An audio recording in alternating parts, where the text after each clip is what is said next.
नमस्कार मित्रांनो, आपण पाहतात देवराम गावरी शेती टेक्निक यूट्यूब चॅनलच्या माध्यमातून शेतकरी उत्पादक कंपनी एक शक्तिशाली पहाट भाग 2 मध्ये आपण पाहणार आहोत मित्रांनो, व्यवस्थापन व क्षमता बांधणी.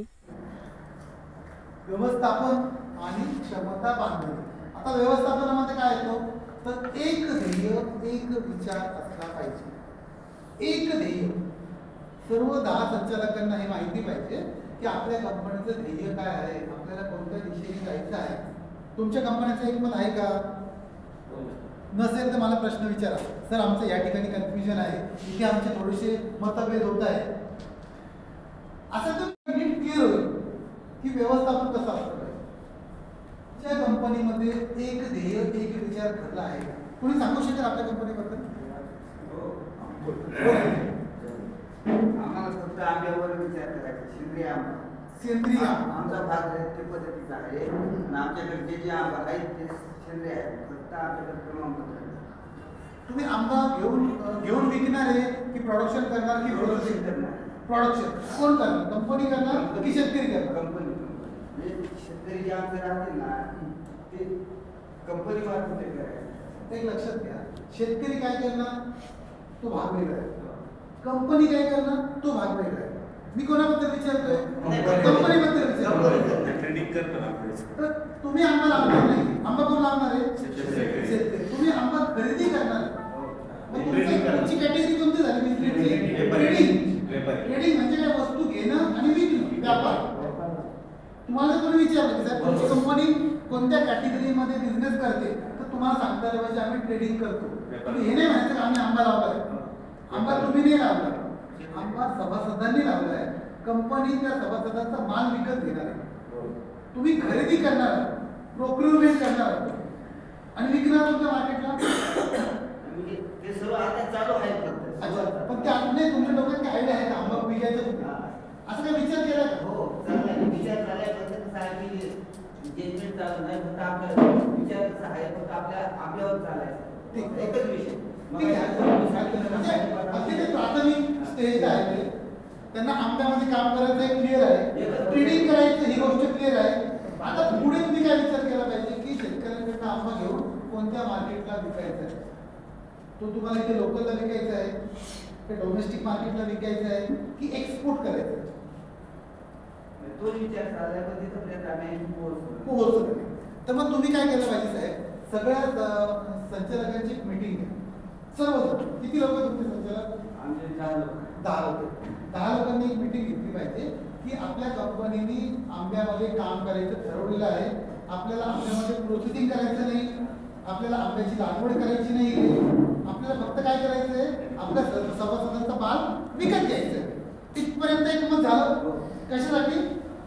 व्यवस्थापन आणि क्षमता बांधण्यासाठी. जिथे एक मत तिथे क्षमता बांधणे, जिथे दुफळी विचारांची तिथे व्यवस्थापन कोलमडणार. तर सर्वांनी एकत्र बसायचं. आंबा प्रॉडक्ट फिक्स आहे, ट्रेडिंग करायचं फिक्स आहे. आता मार्केट शोधायचं. बरोबर आहे ना? तुम्ही काय म्हटलं, इथपर्यंत आम्ही आलो, तुमची गाडी ह्या स्टेजपर्यंत आली, आता पुढे जायचं तर मार्केट शोध. कसं शोधणार मार्केट? तर तुम्ही विचार केला पाहिजे आंब्याची व्हरायटी कोणती व्हरायटी आंब्याची? केसर. फक्त केसर आहे का? बरेच झाले. केसर आहे, राजापुरी आहे, हापूस आहे आणि बरेच काही जाते. आणि सर्व सेंद्रियच आहेत का? हो, सेंद्रिय. आमच्याकडे आंबा सर्व सेंद्रिय. ठीक. कारण तो कमीत कमी 10 वर्षापूर्वी लावलेला आहे, 15 वर्षापूर्वी लावलेला आहे. आमची पूर्वीपासून दिलं ना. काय काय लोक पाणी पण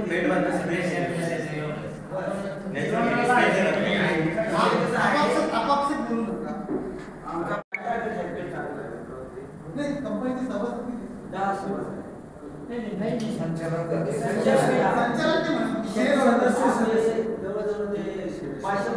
500. त्याच्यापैकी किती शेतकरी आंबा लावतात?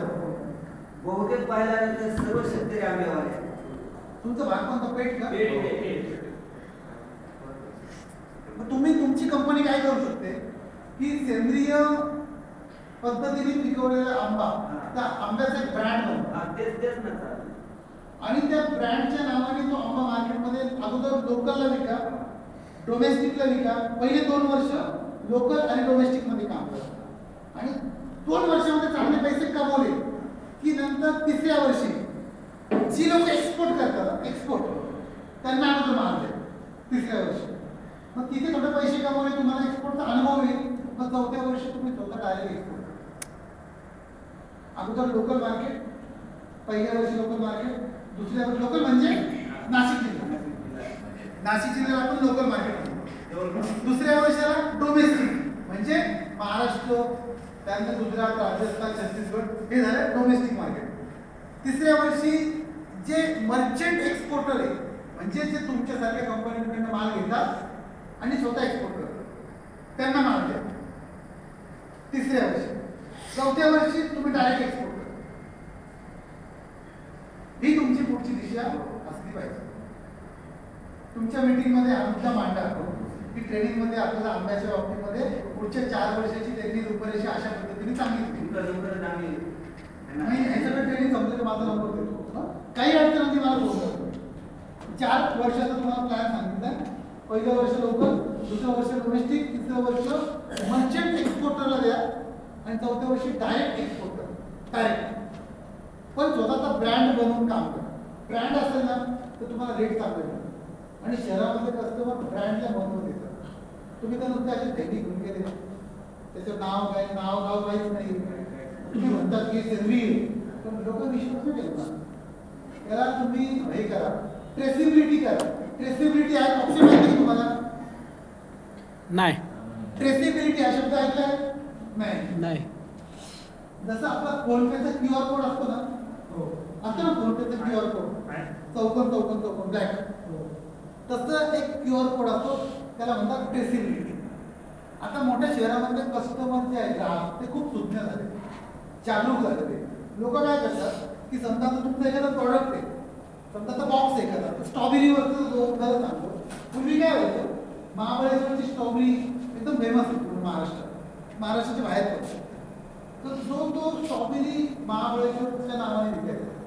म्हणजे तो सापुताऱ्यावरील स्ट्रॉबेरी नाव टाकायचा महाबळेश्वर. याच्यामुळे ग्राहकांची फसवणूक होती.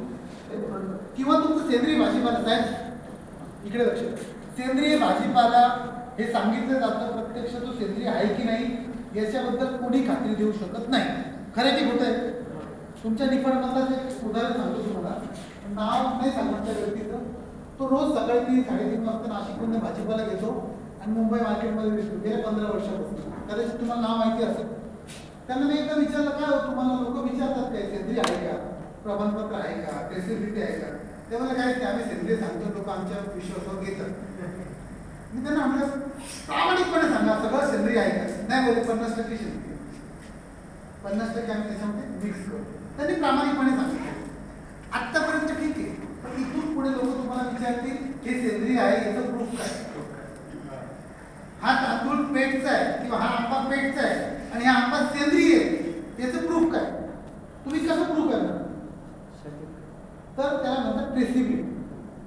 ट्रेसिबिलिटीमध्ये काय होणार आहे की पेटमधल्या 300 शेतकऱ्यांचा तुम्ही आंबा घेतला सेंद्रिय, तर तुम्हाला त्यांचा प्लॉट ट्रेसिबिलिटीमध्ये रजिस्टर करायचा आहे. गव्हर्नमेंटचा एक प्लॅटफॉर्म आहे ट्रेसिबिलिटी.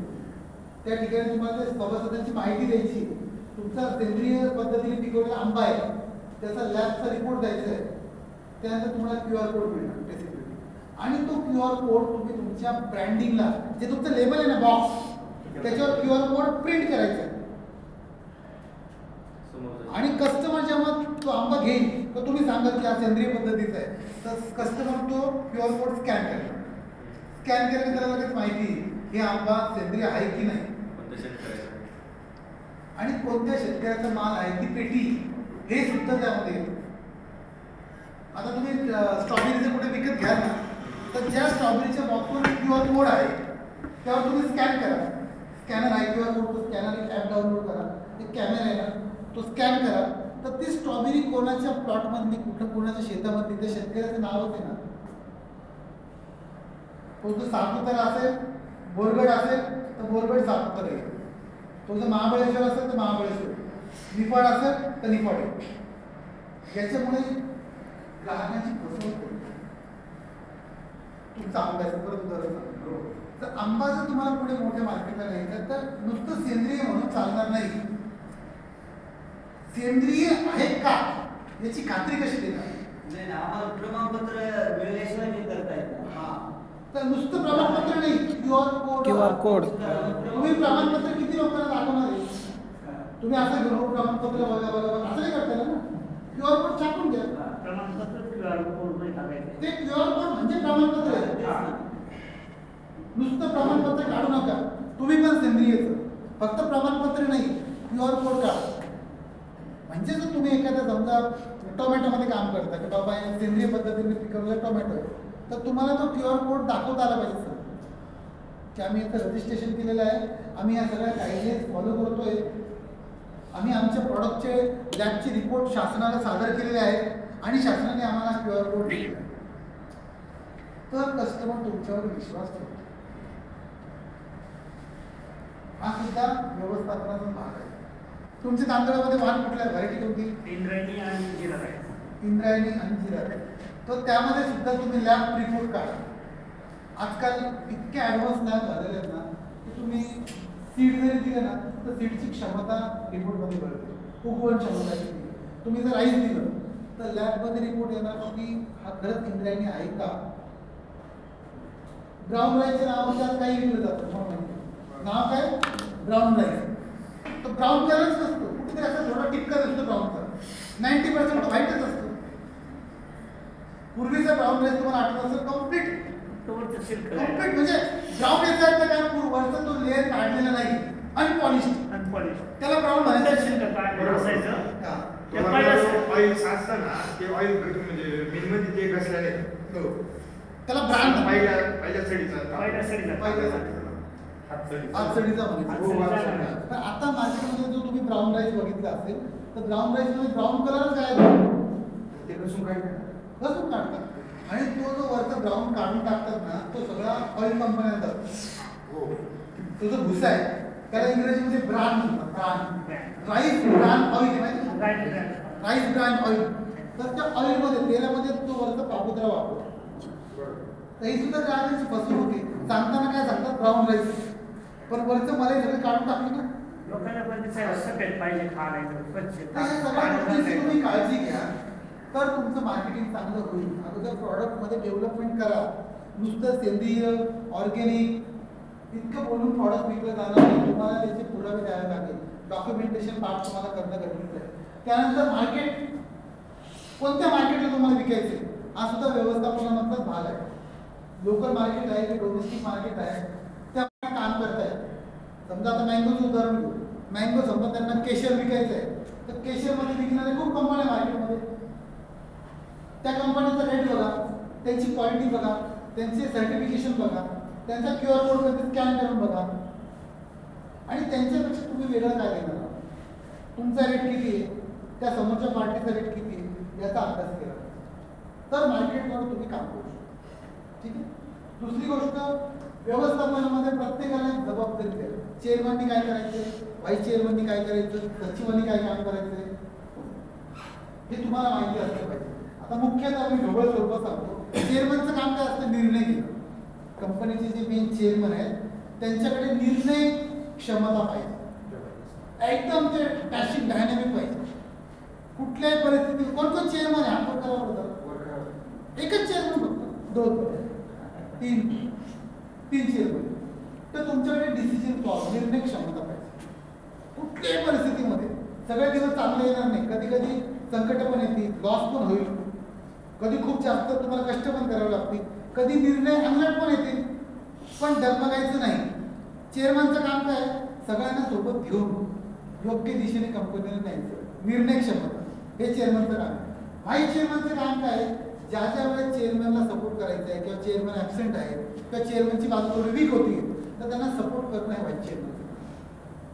दोघांनी जॉईंटली तर जबाबदाऱ्या पार पाडायच्या. सचिवांचं काम काय, तुम्ही सचिव आहात ना, सचिवांचं काम आहे मीटिंग कॉल करणं. अजून कोण कोण सचिव आहे, 1 2 3 4 सचिव आहेत ना. सचिवांचं काम आहे मीटिंग कॉल करणं. मीटिंग बोलवल्यानंतर मिनिट्स ऑफ मीटिंग असतात, एक रजिस्टर असतं. त्या रजिस्टरमध्ये मीटिंगमध्ये कोण कोण आलं अगोदर त्यांची लिस्ट करा, त्यांच्या सह्या.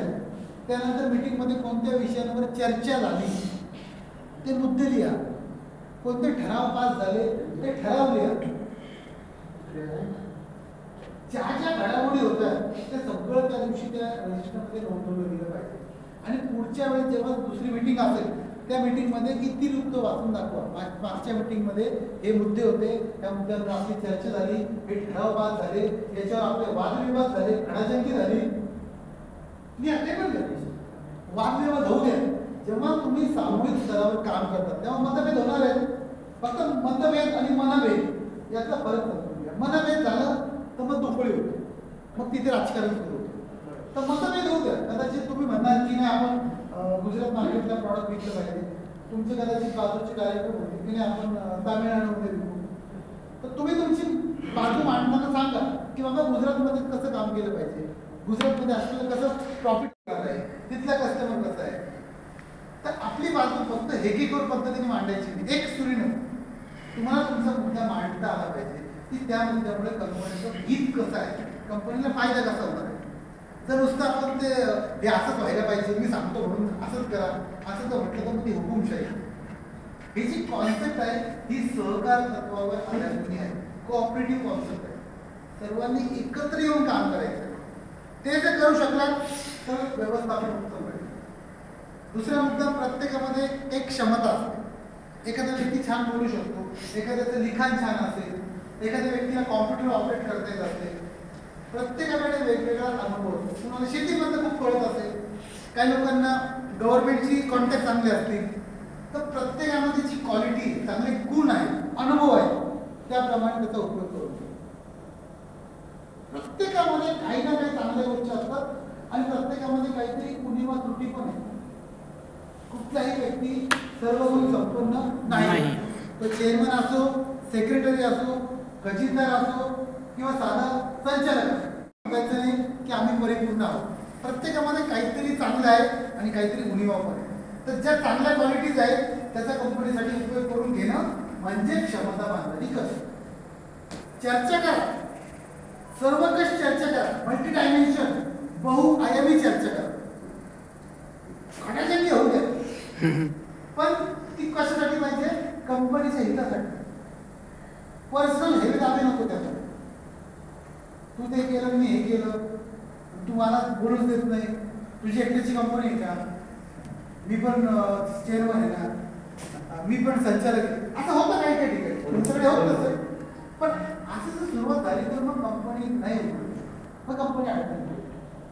मग 4 लोक वेगळ्या दिशेने काहीतरी करतात, 4 लोक वेगळ्या दिशेने करतात. ती क्षमता बांधणी होत नाही आणि व्यवस्थापन पण होत नाही. काय पुढचा मुद्दा आहे तुमच्या कंपनीचं विजन, मिशन, व्हॅल्यू. म्हणजे तो एक ध्येय, एक विचार पाहिजे. तुम्हाला कोणत्या दिशेने जायचं एकदम क्लिअर कट पाहिजे. सह्याद्रीबद्दल आता खूप लोक म्हणतात की सह्याद्री फार मोठी झाली, आज 1,500 कोटीची कंपनी झाली. पण त्याचं सिक्रेट माहिती आहे तुम्हाला काय? सह्याद्री 1,500 कोटीची कंपनी का होऊ शकते, का होऊ शकते, कोणी सांगू शकेल? नाही. थोडा विचार करा. ते सगळ्या डायरेक्टरांना एकत्र घेऊन काम करतात. तो तर मुद्दा सांगितलं, सर्वांना सोबत घेऊन काम. म्हशीच्या गोठ्यामध्ये काम करणारा व्यक्ती ज्याच्याकडे 50,000 रुपये पण नव्हते 20 वर्षांपूर्वी, आज त्या व्यक्तीने 1,500 कोटीची कंपनी उभी केली. तुमच्यासारखीच कॉन्सेप्ट. 8 वर्ष फक्त द्राक्षाचा अभ्यास केला. आज भारतामध्ये विलास शिंदे एक नंबर द्राक्ष. त्यांचा एवढा अभ्यास कृषी अधिकाऱ्यांचा सुद्धा नाही.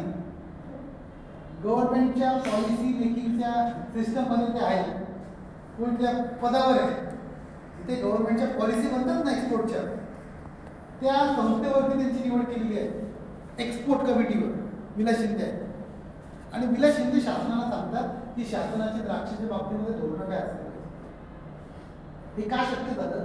कारण 8 वर्ष फक्त द्राक्षाविषयी घेतलं आहे, बाकी काहीच नाही. नाशिकमध्ये कांदा म्हणतो, भाजीपाला म्हणतो, पण त्यांनी ठरवलंय मला द्राक्ष घेऊन काही करायचं नाही. एकच ध्येय, द्राक्ष. हे सिक्रेट आहे. 50 कोटीची कंपनी होईपर्यंत त्यांनी त्यांनी अगोदर आर्थिक पाया भक्कम केला आणि सर्व संचालकांना पटवून दिलं की द्राक्षामध्ये फ्युचर चांगलं आहे, आपल्याला 7-8 वर्ष द्राक्ष सोडायचे. तसं तुम्ही केलं पाहिजे. तुम्ही 10 लोकांनी एकत्र येऊन एक प्रॉडक्ट फिक्स करा. राईसमध्ये काम करायचं ना, तर मग तुम्ही बाकी कसला विचार करा. मग तुम्ही राईसमधले तज्ञ व्हा, राईसमध्ये PhD करा. हा. तुमच्या एवढं नॉलेज कोणाकडेच नाही पाहिजे राईसमध्ये. मग फक्त व्हाईट कशाला पाहिजे, मग ब्राऊन राईसचा अभ्यास करा, ब्लॅक राईसचा अभ्यास करा. राईसमध्ये किती गुणधर्म आहेत ते सगळं तोंडपाठ पाहिजे. राईसचं मार्केट बघा, गल्फ कंट्रीला किती राईस लागतो, चायनाला किती लागतो, आपल्या देशामध्ये एक्सपोर्ट किती होतो राईस, इम्पोर्ट किती होतोय, पंजाबमध्ये राईस होतो का, गुजरातमध्ये होतो का, राजस्थान, प्रत्येक स्टेटचा अभ्यास करा. महाराष्ट्रामध्ये कोणत्या भागात होतो हा थोडा अभ्यास करा. म्हणजे एमडी डॉक्टर राईसमध्ये एमडी डॉक्टर, तर तुम्ही पण सह्याद्री सारखं मोठं होऊ शकता. तुम्ही जर म्हणाल की साहेब आम्हाला सगळंच करायचंय, तर मग फॅमिली डॉक्टर सारखी तुमची अवस्था होईल. व्हॅल्यूज म्हणजे काय, तुमची व्यावसायिक मूल्य, इंग्रजीमध्ये आपण त्याला म्हणतो बिझनेस एथिक्स. त्यामध्ये काय येऊ शकतो, प्रामाणिकपणा, सचोटी, पारदर्शकता, गुणवत्ता, विश्वास. म्हणजे तुमच्या कंपनीचा विचारांचा पाया काय तो क्लिअर करा. पारदर्शकता असेल तर तुम्ही ट्रेसिबिलिटी 100% करा. विश्वास असेल तर तुम्ही कस्टमरला फसवणार. प्रामाणिकपणा असेल तर सगळे जण सचोटीने काम करतील.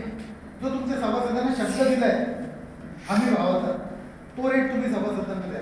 तर तुमचे विचार कसे आहेत, तुमचे मूल्य कसे आहेत, हे तिन्ही गोष्टी क्लिअर पाहिजे.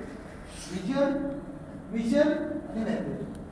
विजन म्हणजे पुढच्या 10 वर्षामध्ये तुमची कंपनी कुठे असेल, तो 10 वर्षाचा टप्पा म्हणजे विजन.